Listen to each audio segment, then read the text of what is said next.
The Voice Teacher Podcast. Welcome to the Voice Teacher Podcast. I'm Amy Geddes here with Sam Johnson and special guest today, Veronica Hodgson. Veronica is an incredible teacher. She runs a ginormous studio in Oklahoma, is it? Yes, Duncan, Oklahoma. Duncan, Oklahoma. She's an incredibly talented vocalist herself. She has many years of teaching experience, and we are excited to have her on the show today to talk about her studio and how to build a musical theater program. So, yes, I am super excited to be here. So how did you get into teaching voice in the first place? So I started teaching voice when I was in college back in, I think 1990 was when I started teaching. I was at BYU and just sort of did that to kind of supplement along with my singing. I had big plans to be an opera star, and my path just changed, and I found other loves along the way. But I have loved teaching for all of these years. So you were a vocal performance major? I was a vocal performance major at BYU, started out just doing opera. I moved to Oklahoma and was surprised to discover that not everybody wanted to sing opera here. So I had to kind of zig and zag. There was, people were very interested in pop and country and musical theater. So that's kind of the direction that I ended up going. do you think it would have been different had you moved somewhere else with like more of an opera culture? Was that even an option for you? Is there anywhere with an opera culture? I mean, I guess if you moved to Zurich. Kristen Chenoweth is from Oklahoma and she studied opera. Sure. And it definitely makes a difference where you are. And I think it would have. When I started my little studio we started in a proper studio space in 2011. Before that, I had been just teaching out of my home for many years. But when I started, I had this idea that we were going to have this sort of classical studio. I had a strings teacher lined up. I had winds teacher. I had piano instructor and a couple of other instructors. We just kind of threw in a drama teacher for good measure. And that was how we were going to start. And in the weeks before we opened, after I had, rented out this space, one by one, my teachers started dropping off and just had weird, somebody had a death in the family. Somebody moved to Houston. It was just all sorts of weird life-changing things. And so we ended up starting with me, one piano teacher, and then our drama teacher. And that really, I think, shifted everything. So it was a lot of it, I think, was happenstance. But I love where we are now. I love that we landed in this direction. Well, I think it's really awesome that you just recognized what the area that you were teaching in needed and kind of tailored yourself toward it.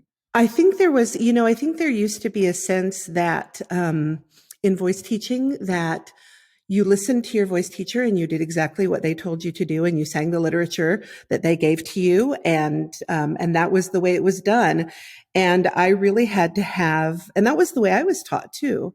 And I really sort of had to have a mind shift on that and realize, no, people are coming to me for me to help them to be the best singer that they can be, to be the best of themselves that they can be. And if I'm, trying to impose something else on them, then I'm not serving them. Okay, I kind of want to know about your business sense, like where that came in. And did you take business courses in college? Or because, as voice teachers, we often don't get a lot of business training. And I think that's why a lot of voice studios struggle, because they don't really understand how to run a business. They just think it's like, oh, sure, I'll just have a few people over to my house and teach them a few lessons. And, they don't really understand how dedicated they need to be or what steps they need to take to make it successful. So maybe share with us kind of your plan and how that grew and the steps that you took to develop your business. Sure. I knew nothing and I had no plan. How's that? Great. No, actually, my dad was an attorney, and I started working in his law office from the time that I was quite young. I learned some things about organization, and I was a very good writer which I think has helped me a lot. But really, I have made so many mistakes along the way. I think the best thing that I did was to get a very smart and good accountant, and he has helped a lot and sort of guided me along the ways, and helped me, sort of saved me from myself a few times, which is, I think it's really important to have good people around you. But no, they did not have, when I was in college, they did not have any business courses for singers, which seems like a huge gap in education, since a lot of singers will become studio teachers. Do you have any particular software programs that you use for I do. studio Yeah, organization? I do. Sure. Yeah. I use My Music Staff. It works well with us, mymusicstaff.com, and it's great. We're actually working on putting together a better website right now, but it does come with a website. It has calendaring, it has accounting, things on it. So for beginning, and it can grow to be as big as you want it to be, with as many teachers as you need on it, and as many students. So I think for someone who's just starting out, I think it would be a great thing. But it's really grown with us. It's really, it has the capacity to do almost everything we need it to do. What kind of policies do you use? Like, I mean, with a bigger studio, you run into a lot of, like, there's a studio out here that's like unlimited makeups, unlimited this or that. And, like, that would never fly for me, but I don't know how those bigger studios are doing that. And where you're running a bigger studio, how do you handle things like that? And missed lessons, cancellations, rescheduling, all those things. I do have a rather lengthy policy document that I have everyone look at and sign before they join. But essentially, if you are taking a class or if you're taking a private lesson, the time that's been set aside for you is yours. And if you don't show up that time, you still have to pay for that time. So we do have people, we do have people pay in advance by the month. We don't generally do makeups, but if someone's got a death in the family or a chronic illness, something like that, obviously we're going to, we're going to do the best that we can to help take care of them. But just right from the start, makeups are a disaster, and we've done them over the years, and they're frustrating for students. I think most students would just, if they have to miss, they would just rather let it go than try and go through the rigmarole of rescheduling. But they can build up, and so then you're at the end of the semester and you're working through all of your holidays and things, and that's not good either. Well, that's not fair. Well, and I think a lot of teachers get walked on in that department. So I think it's really great for other teachers to know that having a no makeup policy is totally fine. I read an article one time, it was called Music Lessons from an Economist's Point of View. And she pointed out that if you buy a bag of grapes from the store and you don't finish all of those grapes before they expire or go bad, you can't go back to the store and say, I need my money back for these 12 grapes that expired before I got a chance to eat them. It doesn't work like that. And you can't just go back and demand somebody's time that you've already wasted, by not showing, even if you're sick or whatever. Like, I mean, I get it, life happens, but you really can't, like, making up time just is not a thing. Like, it just keeps going. So I think it's good for teachers to value themselves enough in their studios to say, hey, like, you missed it. I'm really sorry for you, but you chose to do something else. And that's nothing I can do about that. I like the language around it of you're reserving this time slot with this person. You're not paying for a lesson to be delivered whenever. I think that's a really nice clarification. Have you ever had to fire a student? Yes, I have. And this is going to sound so bad. This is one of the things that keeps me going, I think, is knowing if I have a student that is a problem, that I do not have to continue with them. And so I've made it through many a semester with students thinking, okay, if this does not go well today, you can just stop. And that, knowing that I have that control, actually helps me be a little bit more patient. And but mainly, I do teach a lot of young people. I love my clientele right now because I've got a lot of young people, but I also have enough adults and older teens that I think it creates a really nice balance for me, sort of emotionally dealing with people. But yeah, I mostly, when I have fired someone, it has been for behavior problems, and it's been one of my younger people. Again, I usually do that with I'll say something like, there's some behavior issues we haven't been able to resolve, so I'm going to have you take off a semester. And then if this is something that you really want to do, work on that for a semester and then come back and we'll try it again. Usually they don't when they've been dismissed, but I have had a couple of people do that and come back but that's generally in my group classes, like in my musical theater classes, not in my private lessons. Do you require students to sign up per semester, like private students and musical theater students, or do you allow private signups at any time? Yeah, so I do both because for most school students, it's easier to do it by the semester, and it's easier for their families to sort of wrap their head around billing by the semester. It's much easier on family budgets. So I will have, for instance, a tuition for the entire semester and then break that down into 4 equal payments for them. In our studio, they have a payment, August through December, 5 payments for the fall semester.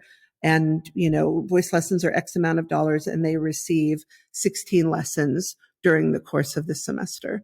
And that works out a lot better for them, because otherwise there would be months where they would be paying, very little for voice lessons because they're only a couple of weeks, or they might have months where they're paying, for 5.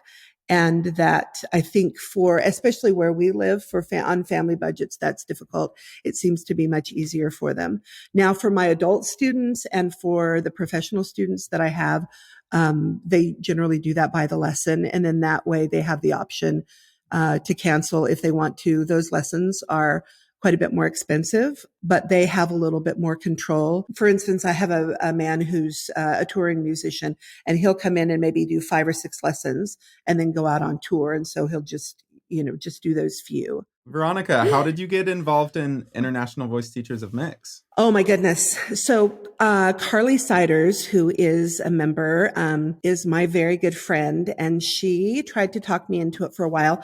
I had been interested in SLS, but I just could not afford it. And so a few years later, Carly mentioned that she was a member of IVTOM, which of course is very economical. So after a lot of convincing, I joined, and then we were going to go to our first conference together in 2017 in Atlanta. And she had a death in her family, and so she couldn't go. And I almost didn't go because I didn't want to go by myself, but I decided that I would try and be courageous and went, and it just completely blew my mind. I mean, it just completely blew my mind. Well, and think about when I was taking pedagogy, in college, it was back in 89 and 90. And just think about how much we know now about acoustics and the functionality of the voice that we didn't know then. My answer to a lot of things was, well, if you're not hitting the high note, you must not have enough breath support. If your voice is, airy and crackly up high, well, you must not have enough breath support. I mean, that was sort of the end all be all of everything. I remember sitting there, and I think I was listening to Terry Stock, who you guys just had on the podcast. But I think I was listening to her. She was talking about subglottal pressure and what too much of that can do as you're singing. And I had all of these little faces of students like pop into my head, bloop, bloop, bloop, as I was listening and thinking, that's this person's problem. That's this person's problem. That's this person's problem. This is a problem with my teaching. And I did that throughout the entire conference, which was incredible.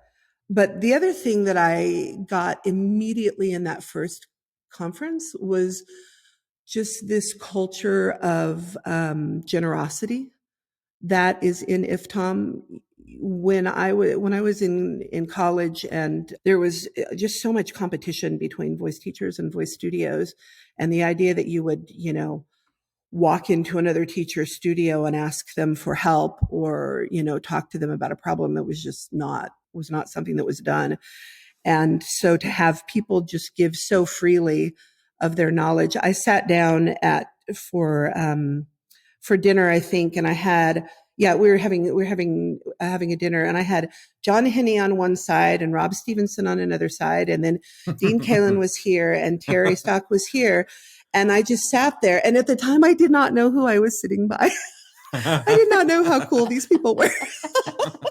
But I was just sitting there listening to them, and, and asking them questions, and having them be very interested in me and who I was, and being so kind to answer things. And there was no condescension. There was no, well, you should know this after teaching for, however many years.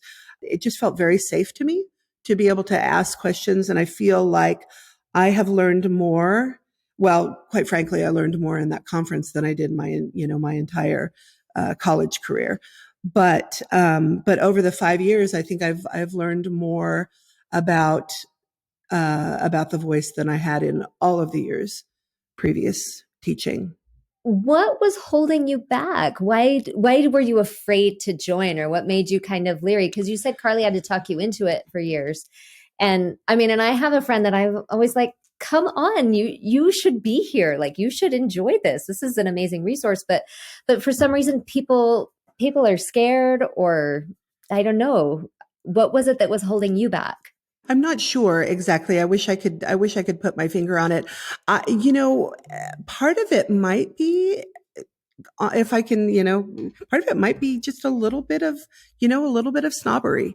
At the time, I had a degree. I had studied with person. Why did I need to do this? What was, who were these people that, and Dean, who I just absolutely adore and has changed my life in so many ways.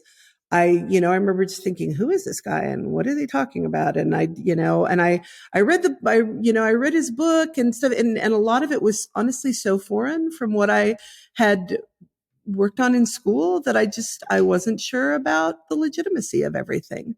Mm-hmm. And like I said, it took me 5 minutes at conference to realize, oh my gosh, what have I been missing? How have I, and I was humbled real quick.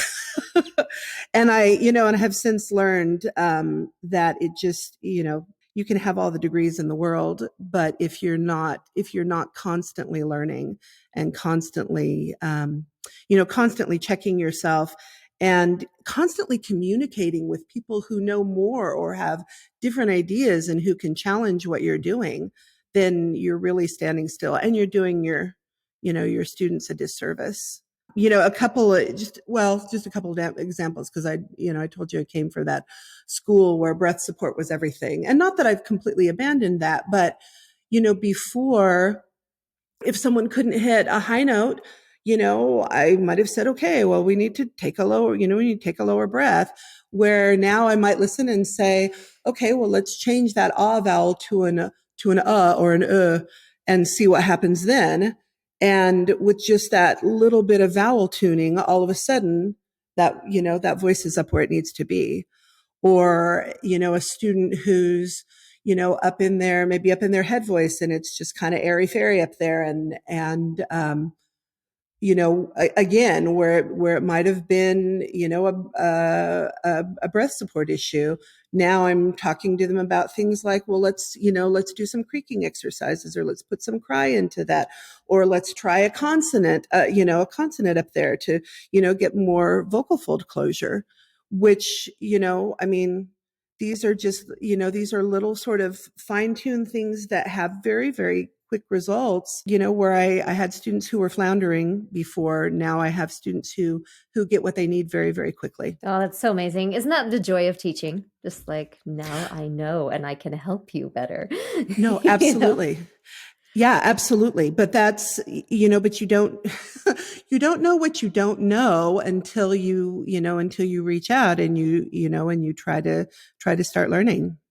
I just love your answer to that question, because I think there are probably a lot of teachers who are too afraid to admit that they don't know something because of that old school culture. And I think it's changing. The world of voice is changing. People are a I lot do more too. open now, but back in the day, I mean, like, I remember keeping my teaching hidden for a long time because I was afraid that people who knew more than me would put me down.